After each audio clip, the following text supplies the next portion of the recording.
se levanta, aí quando sai fica mal de novo. Não, Timóteo, a igreja tem que ter maturidade para enfrentar as mudanças, Timóteo. Aleluia. Essa é a preocupação do apóstolo Paulo. Aí ele diz assim, olha, transmite. E eu falei quarta-feira aqui, vou repetir, que essa palavra transmitir, ela é do grego paratíteme, que quer dizer se colocar ao lado para servir. Porque o verdadeiro líder que está preparando uma mudança, uma transição, ele não fica de longe. Deixa eu ver se vai. Quero ver se é bom mesmo agora. Eu quero é que se acabe, deixa ele aprender. Não. Se coloca de lado e diz assim, vamos lá. Eu vou caminhar até você saber caminhar sozinho. Eu vou te ajudar aqui até você estar bem servido. Eu vou estar, porque caminhar ao lado está falando de quê? De companheirismo. Está falando de estar lado a lado, aonde? No caminho. É igual quando usava o boi velho e o boi novo. Lembra lá no Antigo Testamento? Quando a Bíblia diz assim, andarão dois juntos se não estiverem de acordo. Ele está falando disso, ele está falando da combinação que tem que ter. E essa combinação, deixa eu te dizer uma coisa, não é que você é igual a ele, não. Às vezes um prega mais calmo, outro prega mais animado. Às vezes um é mais amorosinho, né? Vem cá, meu filho de Jesus, deixa eu te dar um conselho. Às vezes o outro é marreta, se converte, irmão, para entrar no céu. Mas isso não quer dizer que um é pior do que o outro, não. Isso quer dizer que cada um é uma ferramenta diferente nas mãos do Senhor, meus irmãos. E o Senhor usa quem Ele quer e como Ele quer, meus irmãos. Agora vamos passar para frente. Ele diz assim, versículo 2 ainda. Transmite a homens o quê? Confia, não é transmite, aqui já é o confia. Você só confia alguma coisa se for valioso para você, sim ou não? Você só confia alguma coisa a alguém se você tiver confiança em quem vai receber. Porque aquilo que você está confiando, para você é valioso. É assim ou não é? Ou você anda dando seu carro aí para todo mundo andar de qualquer jeito? Duvido. Você empresta seu carro, aí você diz assim, não, irmão, negócio de emprestar carro é muito complicado. Você tem que confiar na pessoa. E aí eu falei quarta, que essa palavra fiéis vem do grego pistos, anota aí, que quer dizer servo verdadeiro e fiel. Quem eram esses servos pistos? Era aquele servo de confiança de alguém para que este fizesse um negócio em seu nome, transmitisse uma mensagem em seu nome. Lembra quando Abraão foi mandar Eliezer? Qual que é a expressão bíblica? A expressão bíblica é essa, e tinha um servo de sua confiança. O pistos é aquele servo que a Bíblia diz em Mateus 24, salvo engano, 24, 21, que a Bíblia, 25, 21, que o Senhor deixa os talentos na mão dele, ele faz o que é certo, ele granjeia, ele trabalha aquele talento, aí o Senhor volta, encontra alguns que não trabalham e diz assim, apartai-vos de mim, aí olha para aquele e diz assim, servo bom e fiel. Quem que é o servo fiel, pastor? É aquele que foi-lhe confiado uma missão e ele está cumprindo a sua missão. Olha a mensagem de Paulo Timóteo. Não confia a responsabilidade de ser transmissor, ensinador do evangelho, pregador da palavra. Não confia a quem não vai dar conta do recado, Timóteo. Não confia a quem não vai ter zelo. É por isso que a Bíblia diz, irmãos, maldito aquele que faz a obra do Senhor relaxadamente. Por quê? Porque a obra do Senhor é algo importante para o reino de Deus. Faz parte da difusão do evangelho. Então, irmão, servo fiel aqui é aquele que diz assim, fica tranquilo, meu Senhor. Lembra do Damasceno, o Eliezer? Ele chega lá, encontra dificuldade. Não tem ninguém bebendo água. Meu Deus, como é que vai ser isso aqui, Jesus? Parafraseando. Eu tenho uma missão. Eu preciso dar um recado para a noiva. Eu preciso dizer para a noiva que o meu Senhor quer que ela case com seu filho. Mas eu estou encontrando dificuldade. Aí diz a Bíblia que ele dobrou os seus joelhos e orou ao Senhor. E disse: Senhor, me dá um bom encontro, Senhor. Sabe o que ele está dizendo? Abre a porta, Senhor. Porque tem hora, irmão, que a dificuldade vai vir mesmo. Tem hora que os paredões do impossível vai acontecer mesmo. Tem hora que Deus te confia uma coisa, meu irmão, minha irmã, e você vai achar grande dificuldade. Vai ter levante, vai ter murmuração, vai ter calúnia, vai ter gente preguiçosa que não quer te ajudar, vai ter tanta coisa, mas e aí, o que é que eu vou fazer? Eu vou largar, eu vou abandonar, eu vou chutar? Não, porque você é um servo fiel, que Deus lhe confiou alguma coisa. Dá para dar um glória a Deus aí ou está difícil? É o servo fiel, irmão. Ele diz assim: fica tranquilo, está na minha mão, é para eu granjear com esse talento aqui. E aqui eu abro um parêntese para você que recebeu de Deus um talento, um dom, e está se escondendo, viu? Você que tem um dom de Deus, tem um talento, mas está usando 1001 desculpas para não ser usado por Deus. Eu tenho uma mensagem de Deus para você, servo fiel. O dono vai voltar e ele vai perguntar o que é que você fez com o que ele te deu nas mãos. Segundo lugar, irmão, anota aí. Idôneo.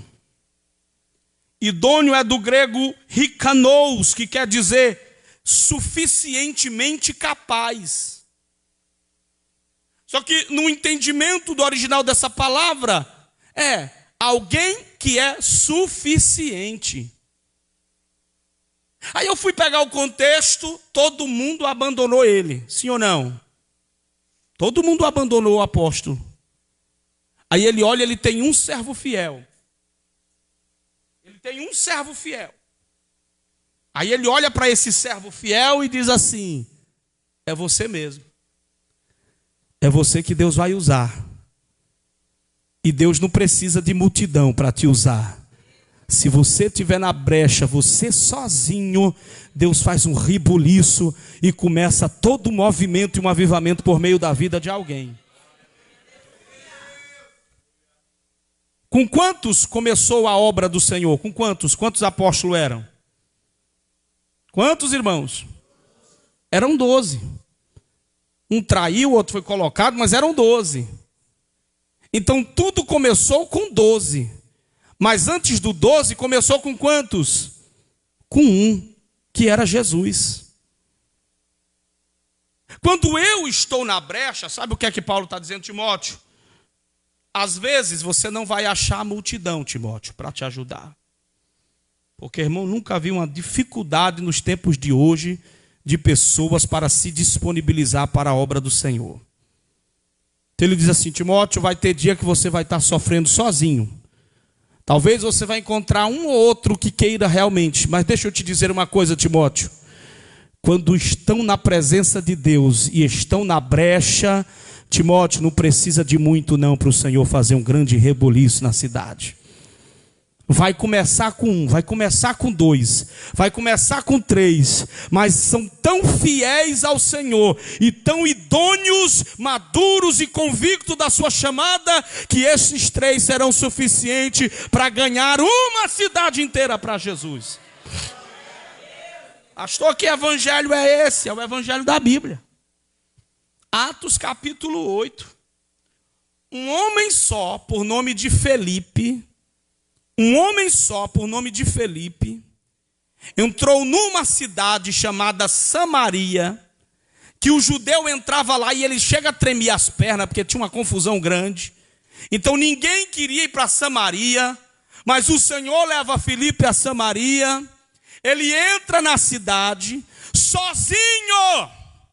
Com quantos eu falei? Sozinho, não diga com força, irmão. Sozinho. Sozinho ele pregou o evangelho. E o texto mais na frente diz assim: e tiveram que descer de Jerusalém para dar continuidade e dar conta da multidão que estava se convertendo a Cristo. Alguém disse assim: Pedro, tem que mandar uns obreiros lá para Samaria. Pedro: Samaria? Samaria. Mas meu Deus, Samaria não quer nem saber de Cristo. Tu que pensa. Entrou um tal de Filipe lá, um evangelista. Meu irmão, vou te dar uma notícia: a cidade está se convertendo, a cidade está reconhecendo a Cristo. O que é que eu quero dizer, obreiros? Às vezes você tem um ou outro lá que você percebeu que tem uma vontade de crescer, uma vontade de aprender.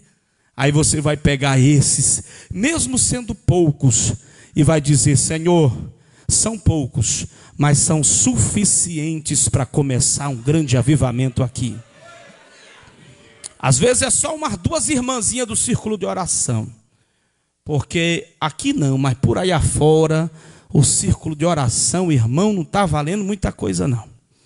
Elas se esqueceram por aí afora da missão, que é oração, é o círculo de oração, é a coluna da igreja na oração. E muitas não estão mais orando não. Quando vão para o círculo de oração, algumas, hein? Eu nunca vi mulher de círculo de oração que não gosta de ir para círculo de oração. Aí às vezes lá na congregação você tem meia dúzia, tem 3, 4 pastores que quer mesmo, que quer fazer obra. Essas são suficientes para o Senhor fazer uma grande obra e incendiar a congregação. Mas você precisa usá-las. Você precisa estar disposto a trabalhar com elas. Amém, meus irmãos? Ele diz: fiéis. Quem são os fiéis? Verdadeiros. Servos fiéis, usados para dar continuidade a um negócio. Idôneo, quem são? Suficientes para realizar a obra que o Senhor tem colocado na mão deles. Aí Paulo continua nos versículos para frente, ele diz assim: sofre, pois, comigo. Vamos ler esse versículo aqui, irmãos, no 3. 1, 2, 3. Não, assim está fraco. Assim você está sofrendo. 1, 2, 3. Sofre.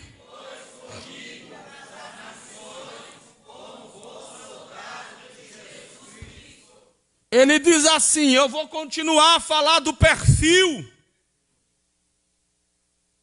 Primeira comparação, ele diz: Timóteo, sofre comigo. Como que, apóstolo Paulo?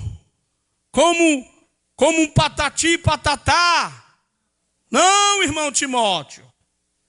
Como que, apóstolo Paulo? Como um prego enfiado numa berinjela que qualquer vento cai? Não, irmão Timóteo. Sofre comigo como um bom soldado de Jesus Cristo. Olha a figura que ele usa, porque quando fala de soldado, sabe do que é que ele quer falar aqui? Ele quer falar de disciplina. Sabe o que é que ele quer falar quando ele fala de soldado? De disposição para sofrer por uma causa. Porque o soldado, quando ele está na guerra, ele não está mais ligando para a vida dele não, embora ele queira viver, mas estou aqui. É assim ou não é? Nós temos uns soldados aqui, militares, temos aqui de várias frentes aí. Está na guerra? Chumbo? Ah, mas levei chumbo. É assim mesmo. Se ajeita, vai para a retaguarda, colocar um curativo e volta para a guerra. Tome chumbo para lá também. Principalmente, eu trabalhei no exército como civil.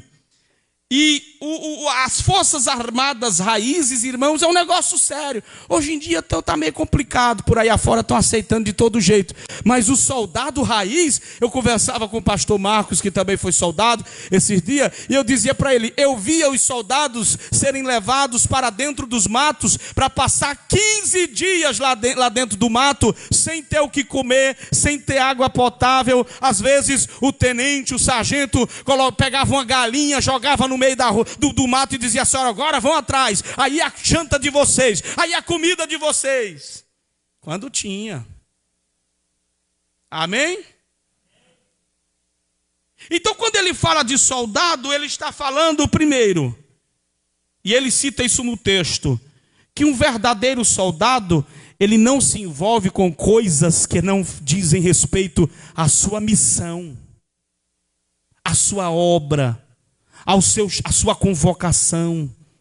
Ele diz aqui: ninguém, versículo 4, que militar aqui é guerrear, é lutar, é brigar em prol de uma causa. Ninguém que milita se embaraça com negócios dessa vida, Timóteo. Ele está dizendo: Timóteo, se você entrou na batalha e na guerra, foco, Timóteo. Tenha foco naquilo que você está fazendo. Coloque força, energia nisso aí. Se concentra. Tudo aquilo que a gente coloca energia, foco, força, disciplina, não tem como não dar certo. Amém, irmãos? Não tem como não dar certo. Exemplo este é a nossa escola dominical aqui. Eu falei para a turma quando eu cheguei: vamos botar foco nisso aí. E aqui aviso de manhã, aviso de tarde, aviso no grupo, aviso no privado, escola. Domingo tem escola, domingo tem escola, domingo tem escola. Vamos lá, escola é uma benção, escola é uma benção. Foco! Aí nós passamos de 40 a 35, 40 alunos. E domingo tínhamos 70 e tantos alunos. Tem domingo que temos 80. Já teve domingo que tivemos 100 alunos. Daí de 80 para baixo não pode. Mas se você leva de qualquer jeito aquilo que Deus colocou na sua mão, preste atenção que isso é uma reunião de obreiro, uma palavra de orientação. Se você faz quando der, do jeito que der, se você começa a pegar isto que Deus colocou na tua mão e começar a colocar numa escala de prioridade lá embaixo, eu vou se der eu vou. Se der eu faço. Não deu tempo, vixe, não lembrei. Mas não lembrou? Não lembrei. Mas meu irmão, não é que você não lembrou, é que você não tem prioridade naquilo. Porque quando a gente tem prioridade, irmão, a gente se esforça, sim ou não? Vai ter consulta, duvido você chegar atrasado. Duvido. Consulta lá, pastor, é 5 horas da manhã. Você chega às 4:30. Ninguém nem precisa te acordar. Você está lá, você mesmo se assusta. Eita, hoje é o dia do meu exame. Aí quando vai fazer a obra de Deus, só chega atrasado. Não, mas é porque... Aí só chega, já estamos no amém, já estamos dando a bênção apostólica. No ensaio, meu Deus, só chega atrasado. Ensaio, irmão, deixa eu te dizer uma coisa. Você é soldado de Cristo Jesus. Você não é soldado do pastor Felipe, não. E quando Paulo fala de soldado, Paulo está falando de alguém que tem disciplina. Espera aí, Deus me deu isso aqui para fazer, eu aceitei. Então acabou. Acabou. Quantos convites, quantas viagens, quantas oportunidades aqui, para ir para fora, não sei para onde, eu estou acostumado a dizer não. Por quê? Porque eu tenho um compromisso com esta igreja. Um dia eu confundi uma agenda ou uma data, agendei com o pastor Ivan, lá em Jacupiranga. E aí passaram-se os dias e ele me mandou uma mensagem: pastor, lembra que é tal dia? Aí eu disse: tá bom. Aí eu olhei: mas nesse dia tem o quê? Ela disse: tem festa lá no Laranjeiras. Aí eu peguei o telefone e disse: meu pastor, me perdoe, eu confundi a data, mas eu não vou poder ir aí na sexta-feira. Mas pastor, bote um representante. Mas pastor, mande a igreja. Meu amado, eu tenho um compromisso com a igreja daqui. Eu tenho compromisso com a igreja do Laranjeira. Era uma igreja pequenininha. Alguns poucos irmãos. Está crescendo o trabalho lá. Mas não fica menos importante do que nenhuma outra. Meu querido, eu vou no sábado, porque na sexta-feira eu não posso sair daqui. Isso chama-se foco. disciplina. Isso chama-se você entender, antes de aceitar qualquer outra coisa, você pega, deixa eu ver aqui, aquilo que eu tenho compromisso. Amém, meus irmãos? Porque do contrário, a Bíblia diz, não sou eu, que nós estamos atraindo maldição para nós. Quando nós começamos a fazer de todo jeito. Não deu tempo de tirar as cópias dos hinos. Como é? Pastor, não deu tempo de estudar a escola dominical para dar aula. Como é? Que história é essa, irmão? Pastor, eu vou até agora dar esse ensino aqui e dar uma correção nesse ponto. Irmão, você vai pregar. Vixe, pastor, eu não tenho mensagem, não preparei. Como é? Obreiro do Senhor. Irmão, você vai louvar a Deus com louvor hoje. Pastor, não ensaiei. Como é? Você é acostumado a cantar, não trouxe o hino preparado? Aleluia, irmãos. Aleluia ou não aleluia? Timóteo, quem milita não se embaraça com coisas dessa vida, com coisas paralelas. Mas quem milita, entenda isso, não se embaraça com coisas dessa vida. Eu tenho um foco, eu tenho uma direção, e não é do homem apenas, é de Deus. E ele diz mais, sabe por quê? Porque quando você não se embaraça com coisas dessa vida, você agrada quem te alistou para a guerra. E quem te alistou para a guerra não foi o pastor Felipe, viu? Me perdoe. Quem te alistou para a guerra não foi o pastor presidente, nosso pastor presidente. Não foi o nosso pastor José Wellington. Quem te alistou para a guerra foi Jesus. Foi Ele que te colocou neste lugar. Então não haja como se você devesse a responsabilidade só aos homens. Entenda, tem alguém aí grande, maior do que nós. Eu dizia isso em uma congregação uma vez, que os irmãos, quando queria punir um dirigente ou tirar o dirigente daquela congregação, eles paravam de dizimar. Aí eu fiz uma reunião e disse assim, vocês dizimam para quem? Vocês devolvem o dízimo para quem?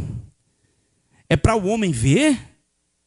É para manter o homem no cargo? É por isso que vocês devolvem o dízimo? Porque eu achei que vocês devolviam o dízimo porque são fiéis ao Senhor. E quem é fiel ao Senhor, irmão, é fiel ao Senhor em qualquer circunstância. Mas estão me perseguindo lá. Continue fiel ao Senhor, porque o dono daquela obra é Jesus. É Ele quem manda, é Ele quem tira, é Ele quem coloca. Continue servindo a Deus. Não, eu não vou mais fazer porque mudou de dirigente, agora eu vou fazer de todo jeito. Então você não estava servindo a Jesus, estava servindo ao dirigente. Aí ele diz assim, olha, porque ninguém que milita se embaraça com coisas dessa vida, sabe por quê? A fim de agradar aquele que o alistou para a guerra. Um soldado não se envolve com as coisas paralelas, mas com as coisas da sua missão. Um soldado é disciplinado. Um soldado está disposto a sofrer pela causa do evangelho. E um soldado está preocupado em agradar o seu comandante, o seu Senhor, que é Jesus Cristo de Nazaré. Versículo 5, para começar a encerrar, ele diz assim: e alguém que milita também não é coroado, e agora que ele vai falar dos atletas, não é coroado se não militar legitimamente. Por que é que ele usa a expressão do atleta? Porque se o atleta quiser ser coroado, ter a sua medalha, ele precisa, isso aqui é muito interessante, ele precisa competir de acordo com as regras. Sabe o que é que ele está falando aqui? Quando ele vai usar a expressão do atleta, de submissão à autoridade que Deus constitui sobre a tua vida. Porque, irmão, ninguém que milita na causa do Senhor pode ser indisciplinado, amém? Se você não gosta de ter líder, você está totalmente desconcertado com o que tem que ser. Não, meu pastor é Jesus. Jesus é o sumo pastor. Mas o Senhor diz, eu vos darei pastores. Sim ou não, irmãos? O escritor aos Hebreus diz assim, obedecendo a vossos pastores. Obedecei a vossos pastores, porque eles se preocupam como quem fosse dar conta da vida de vocês. Que às vezes a pessoa diz assim, não, quem manda de mim sou eu. Eu estou na congregação no dia que eu quiser. Eu tenho pregadores aqui itinerantes, tem o Rodrigo, tem mais uns. Eu tenho combinado com eles. Vai sair, me comunica. Ceia, quero você aqui a salvo se eu mandar você para um setor, liberar para algum pedido de um companheiro. Culto de ensino, aqui. É assim ou não é, irmão Rodrigo? Congregação.